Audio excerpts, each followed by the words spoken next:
Hello, everybody. Recording live from somewhere.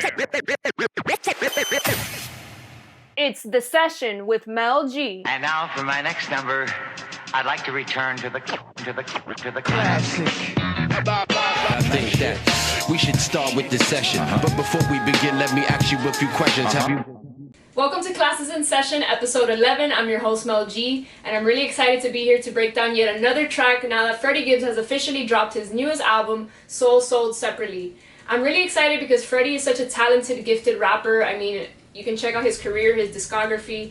He has put out legendary bodies of work, and each time he puts out a body of work, it's definitely an experience. You can tell that him and his team put a lot of thought into all the small details, the rollouts, you know, the themes, everything, and it creates for such a beautiful experience as a fan. And I'm really excited because this Triple S Casino and Resort has been definitely an experience, and now that I got a chance to hear the album, it has been a fantastic listen. So Freddie is just an amazing talent. Like I said, he is creative, consistent, he has a catalog, he creates concepts, and he is a comedic legend. I think he's so funny. So I think these are the qualities that make Freddie an excellent rapper. And you know, he just puts out such an experience for his fans. This album is addictive. I don't know what he sprinkled in between, you know, on the sound and everything, but there's just something about it that is making me play it back to back to back. Like, there's no skips. Like, you know, maybe there's some tracks that I like less than others, but definitely this album is cohesive. It's just great sounding. Like, the production, you know, the rapping, the flows, the fast flows, everything that he did, the bars, the storytelling about his life. It was just an incredible project. I'm really happy for him, you know, despite all the drama that sometimes he's in. He just speaks with his work and the raps, and that's what I'm here for.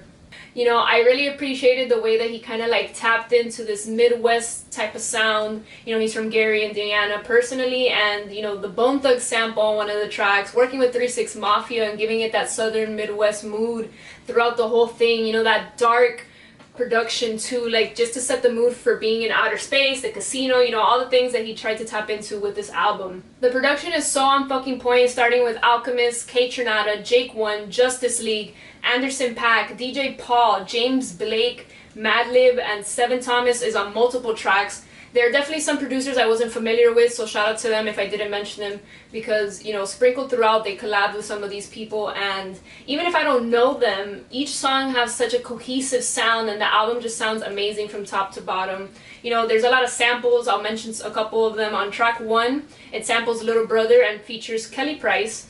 The song definitely gives a spiritual experience. I thought it was a great opening to the album. It just, like, again, like her voice and everything and what they're saying, and it made me want to be uplifted and just like get ready for what I'm about to listen to. On track 3, one of my favorites, man, Pain and Strife. He samples Bone Thugs for the Love of Money, and he did a great job, like just putting his taste to it. The feature with Offset threw me off a little bit, but it worked anyway, and I just really appreciated that sample. Track 12 with Pusha T, man, it samples Erykah Badu On and interpolates Biggie's track Me and My Bitch. And there are just so many other samples I didn't mention as well, so many great moments to the album. We could really be here all day celebrating all the small details that Freddie put into this. The concept though, just the visuals and everything he did for this album, from the Triple S Casino, the phone number, the infomercial he put out, the billboards he put up, I mean, just the concept itself is so incredible. I really like the voice of the lady throughout the whole album. I think that it just ties it in all together and gives you such an experience for being at the Triple S Casino. You know, she just her saying, "Where your pleasure is our priority," or "Please listen to our menu as our recent selections have changed." Or when she says the penthouse floors are being too rowdy and it's under investigation, like all of it, man. The skits of people calling in at the end of the tracks was too epic, like I mentioned. I think my favorite for sure was the voice of Jeff Ross. He said the funniest shit. "I'm down in the casino with 4 of your 15 baby mamas." Like, oh my god, dude. Or when he says he has a spot for Freddie to open for T.I. at the comedy special. It was just so damn funny. At the end of Rabbit Vision is the voice of the lady saying, "Smoking is not permitted on this floor of the Triple S Resort." And then it's actually the voice of Joe Rogan. Although I'm not really a fan of Joe, I think it's dope that Freddie was able to get him on the album. And definitely the runner-up favorite of mine is when Jesus calls in at the end of Gold Rings. And to me it's special because it connects to his previous album, You Only Live Twice, when he first got out of his jail situation overseas, and we heard Jesus on that album too. For me, it was kind of like a full circle moment, just tying in little things like that. Again, he's put out like merch. He's done so many things just to make it an experience for his fans. He did the same thing with Alfredo, which was promoted forever. Him and Alchemist did his thing on that album. So salute to Freddie. As you can see, he just puts out great bodies of work and gives the fans the proper experience. The track I picked is track 14 called CIA, which I love the relaxed beat with the production. Of course, it's produced by Madlib. And just the concept of the song as well, starting off with the title CIA and what it stands for, which we discover when we hear the song. So let's get into it. Verse 1 kicks off right away with Freddie saying, I did this album off pages ripped off my diary, confessions and hard lessons killers confide in me. I love how he just opens up this track like right away, he jumps right in, and Freddie is always honest and telling stories of his past, things that he's been through, or like he mentions, from real thug dudes who have been through some shit. This is a way for those guys to get their stories out as well. And ripped off my diary, it's just like a nice visual and concept to kick off the song. Did it all, extortions to the bribery, banned from Instagram, still making millions, they can't silence me. Listen, man, this guy is changing his IG every 2 seconds. Like, I don't get it why he gets banned so much. The page I was following right before the album dropped, it disappeared. I have no idea, and he made another one. And even without his IG, I just appreciate that the music speaks for itself. Like, that is so beautiful to me, because social media tends to taint the music sometimes. So respect him for being banned, kicked out, deleted, and he's still doing the damn thing. Ex had set me up, her brother robbed me around 2003, trying to get some pussy, bumping jagged edge, I gotta beat, I'm trying to be too legit to quit, just hit a lick and serve 2 in a split, 4 ways, whole things, no way I die of old age. Again, I just love how Freddie tells his story here in these bars, from his ex setting him up, to listening to Jagged Edge, I Gotta Be, which I absolutely love that song, and to him being too legit to quit, mentioning some stories of him robbing and serving back then. Don't stun around your homies, less than make their own lane, and if they can't, they knock you out the box, man, it's a cold game.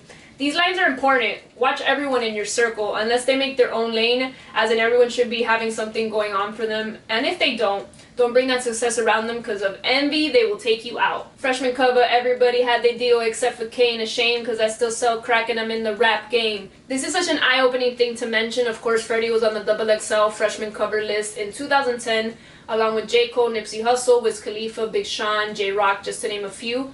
And it's crazy to hear him say he was ashamed, and then going right into the chorus, he also says he was afraid. Freddie's expressing those emotions that probably many rappers wouldn't. So the chorus starts piggybacking off the previous line, afraid cause I still sell crack and I'm in the rap game, shot him but that nigga made it, I'm on my last days, youngins doing murder for clout, and they posted on their page, CIA, they gave us crack, Instagram, and AIDS. The most important part of the whole track for me is the last 2 lines of the chorus, because it centers the concept of the title, the track, etc. Youngins doing murder for clout and posted on their page. Shit is ass backwards and sickening. People are so busy posting someone shot up or going on live to show how tough they are. Man, people back in the day would never. They always wanted to be as quiet and low-key as possible, and I feel like that essence has left us due to social media. Everybody wants to post everything. CIA, they gave us crack, Instagram, and AIDS is so powerful. At the end of the song, Freddie is joking with his homies about how this acronym is the name of the track now, but it's also sad as fuck because he's showing how the government has slowly tried to kill black people in every aspect of life, including with Instagram. In verse 2, Freddie says, feel like if we link up and squash the beef, it won't be the same.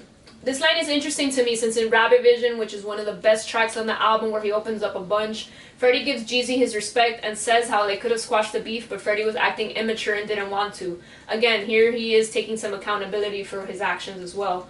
However, in the rap world, Freddie and Benny definitely have this back and forth still going on, and I don't want to get into it because this episode is more of a celebration of Gibbs and the success of this album, but I'm guessing he's trying to let Benny know, like, if and when we squash it, we won't be doing tracks together again in the future. Kane, train, smoking. Remember them nights when I was broken, I cried on Erica's shoulder, and now my tears frozen, man, I'm just being open. He talks about Erica a couple times throughout the album, and again, it's nice to hear Freddie talk about his real life and how he leaned on her for so much support, and he continues to be open about shit that has been going on in his life. When I made fucking up the count, I had no automas, yeah, I was rapping and hoping. Listen! Fucking Up the Count and that album Shadow of the Doubt is basically where I started my journey with Freddie. That was back in 2015. When I first heard this line, it made shit full circle for me. Loved his honesty here of how he didn't have it at the time, but he was dreaming and hoping for those moments and made it a dope ass song. And if the shit was my last album, then I went out the coldest. If the shit was my last album, at least I rapped with Otis. These bars right here, man, I went out the coldest. Freddie is speaking the truth, man. I keep mentioning how his catalog is arguably one of the greatest. He really has put out incredible works of art. And I love the Otis line, shouting out Madlib, which of course they have incredible albums together as well. Al took me straight to the Grammys. I wasn't expecting that. Now if they ask you if you're from Gary, they got respect for that. Him and Alchemist are another great team. When they get together, you already know the vibes. Alfredo was such a great project. Like, took their asses to the Grammys. What an accomplishment. And that closing line is so dope because between Mike, Jack, and Freddie, people must put respect on Gary and Deanna's names. He repeats the chorus one more time and the song is over. So before I wrap up, I just want to go through the track list really quick. Track 1, Couldn't Be Done, featuring Kelly Price. Again, it was such a spiritual opening. What a dope track. 2 is Blackest in the Room, and that song is bananas, yo. From the beat switch, the flows, the raps, everything is great on that one. Track 3, Pain and Strife, featuring Offset. Like I said, the feature caught me off guard, but it worked. And it's still one of my favorite songs, just off of him sampling and interpolating Bone Thugs. Track 4, Zipper Bags. Track 5 is Too Much, featuring Moneybagg Yo, which is actually one of the singles. Some people were a little thrown off by that one as well, but hearing it in the album, it sounds great. Track 6, Man, Lobster Omelet. I was this close to doing this one as well, just because of the beat, the darkness of it, the bars, having Rick Ross on it. Like, these two are a great team. Track 7 is Space Rabbit, another dope one. Track 8 is Feel No Pain, featuring Anderson .Paak and Raekwon. And what a dope feature, man, having Raekwon on your album. Track 9 is Rabbit Vision, which is one of the most incredible songs. Track 10 is Pimp Your Slut, featuring DJ Paul, PYS. And just having that dope throwback sound on your album with DJ Paul himself, like, what a fucking vibe. It just fit right in perfectly. Track 11 is Dark Hearted, and this one I hear on repeat so often. Produced by James Blake, this one has incredible replay value. Track 12, Gold Rings, featuring Pusha T. Like, the bars these two put together, the coke bars, everything they did, man. Gold Rings is such a fucking vibe. Track 13, Grandma Stove, featuring Music Soul Child. I was, again, this close. That was like my runner-up. I appreciate everything he says on the track. He's very open throughout the whole album and honest and telling stories and just so many great things. And having Music Soul Child gave it that soul feeling. Like, wow, that was a great choice for a feature. Track 14 is CIA, obviously, that we covered today. And track 15 is Decoded, featuring Scarface. How are you just gonna end the album with one of the greatest rappers ever, with Scarface, man? Like, what a track list, man. Album is so sold separately. And I just want to close out by saying, once again, Freddie created a whole experience through sound and song and his Triple S Casino and Resort. He was very open and talked a lot about his issues and just personal stuff and growing up and taking accountability, and even apologizing to Jeezy in song and with an Instagram post later on. His flows, raps, production, the themes, the rollouts, the consistency has just been so amazing to witness, and I'm happy to be here for episode 11. Classes in Session, to break down CIA by Freddie Gibbs from his new album Soul Sold Separately. Please make sure to subscribe, like, comment to The Session TV, and make sure to tune in for more from me right here on Classes in Session. I've been your host, Mel G. I appreciate you guys watching. One love, everybody. Peace. Afraid cause I still sell crackin' and I'm in the rap game. Shot him but that fuck nigga made it, I'm on my last days. Youngins do a murder for clout and they post it on their page. CIA, they gave us crack, Instagram, and they afraid cause these devils that infiltrated the rap game. Feel like spending time with my children, I'm on my last days. Youngins do a murder for clout and they post it on their page. CIA, they gave us crack, Instagram, and they